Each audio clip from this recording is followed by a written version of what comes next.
Shalom peuple de Dieu, poursuivons notre enseignement sur la sagesse des vierges sages. Enseignement qui vous vient de l'Église de Christ pour le réveil spirituel des élus et crée en sigle. Je suis votre frère Dao Aksanti. Ne manquez pas à partager ces enseignements aux autres bien-aimés. Que le Seigneur vous bénisse. Shalom wapendwa, tuendeleshe mafundisho yetu juu ya hekima ya mabikira wenye akili. Mafundisho hii inatoka kwenye kanisa la Kristo kwa uamsho wa wateule kiroho, Ekreze kwa kifupi. Mimi ni mtumishi wenu Dao Aksanti, na musikose kugawanya haya mafundisho kwa ndugu wengine wengi.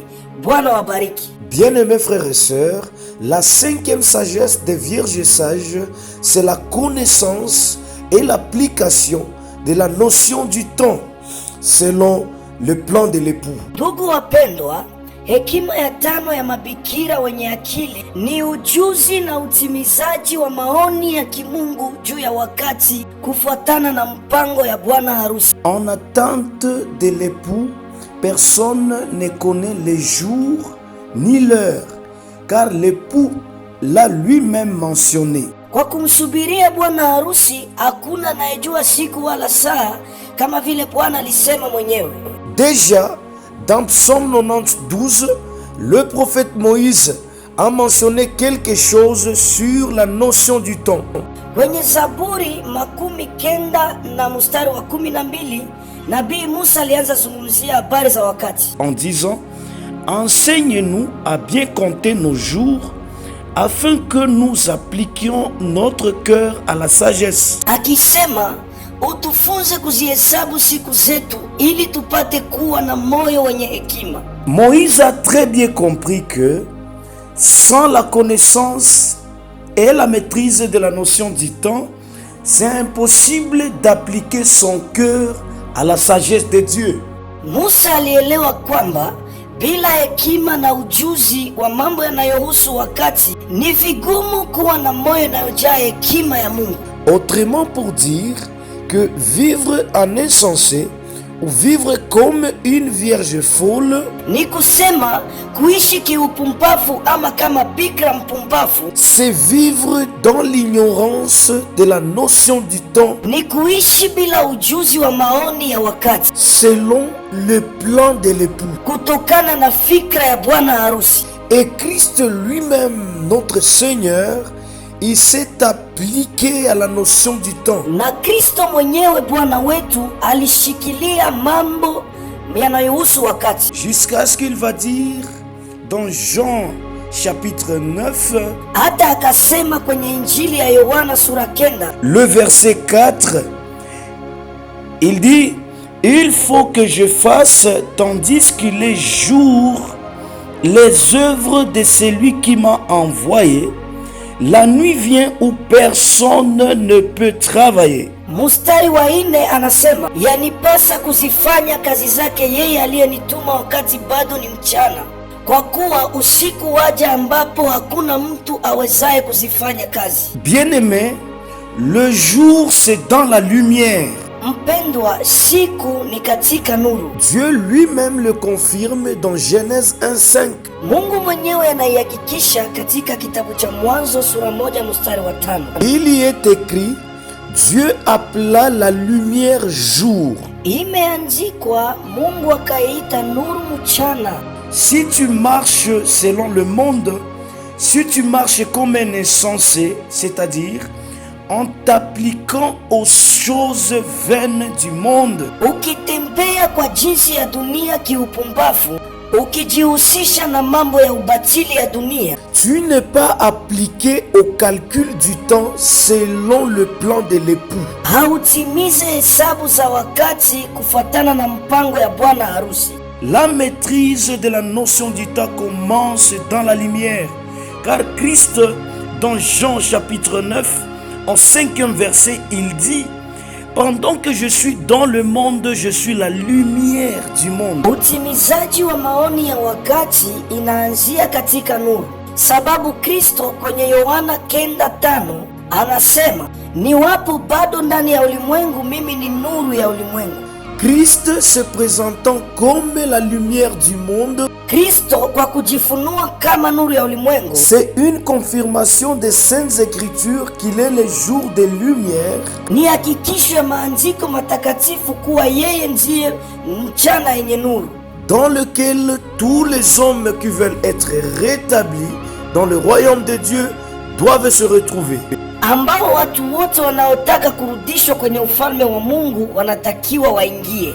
Donc, déjà être hors du temps de Dieu, Kumbe kukuwa kinyume ya wakati wa Mungu c'est être dans l'obscurité, ni kuwa ndani ya giza, c'est marcher en dehors de Christ. ni kutembea nje ya Kristo. Jésus-Christ est monté au ciel après sa résurrection, bien sûr, Ni kweli Yesu Kristo alinyakuliwa kwenda mbingu kisha ufufuko wake, mais il est resté dans le monde lakini yupo duniani au travers de son esprit, qui est cette lampe et la lumière des psaumes 119, 105. kupitia Roho Mtakatifu wake ambaye ndiye taa na nuru vinavyozungumziwa kwenye Zaburi 119, 105, Qui éclaire nos pieds et notre sentier. inayoangazia miguu yetu na njia yetu. Dans Ephésiens 5:8, Paul dit: Waefeso 5:8 Paulo anasema,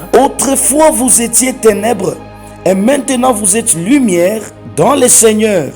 Marchez comme des enfants de lumière. maana zamani mulikuwa giza, bali sasa mumekuwa nuru katika Bwana.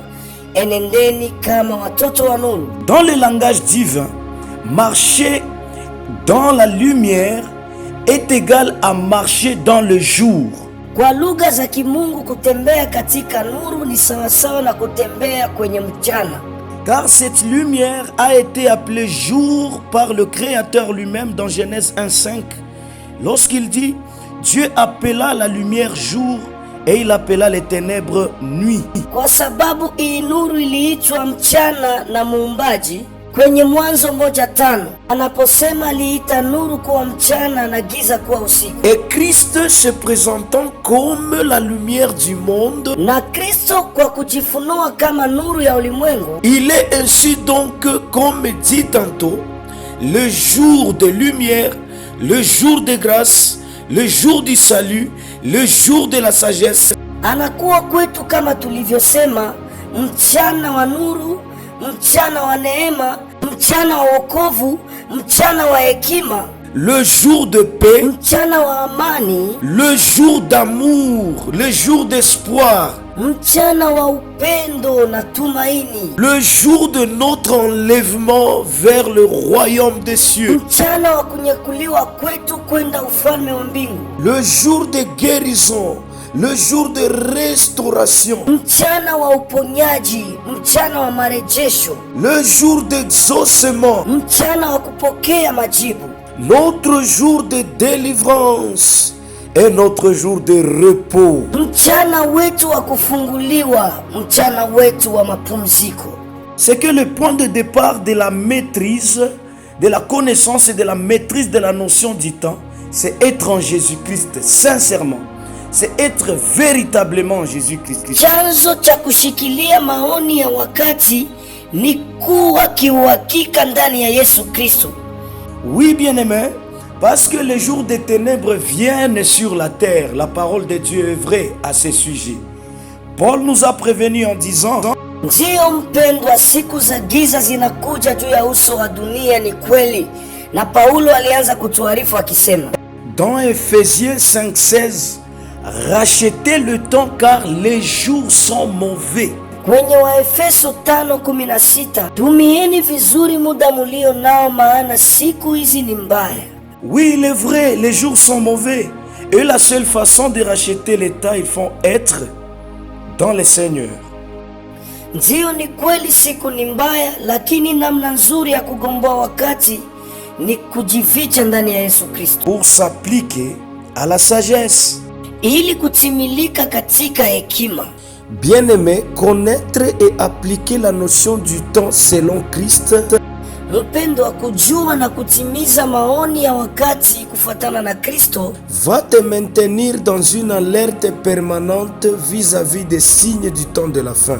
itakuweka kwenye tahadhari mbele ya alama za nyakati za mwisho. Pour qu'au retour de l'époux, il te trouve dans un état de sagesse. Ili Bwana ajapo akukute mwenye hekima. Es-tu une vierge sage ou une vierge folle? Je, wewe ni bikira mwenye akili ama bikira mpumbafu? Te laisses-tu avertir et alerter par les signes du temps de la fin? Je, unajiacha kuonywa na kutahadharishwa na alama za nyakati za mwisho? Si oui, que le Seigneur t'augmente la force. Kama ni ndio, Bwana kuzidishie nguvu. Sinon, relève-toi d'où tu es tombé. Kama ni hapana, simama ulikoanguka.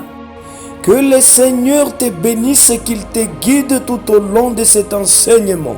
Mungu akubariki na kuongoze kwa mwendo wote wa mafundisho haya. Amen.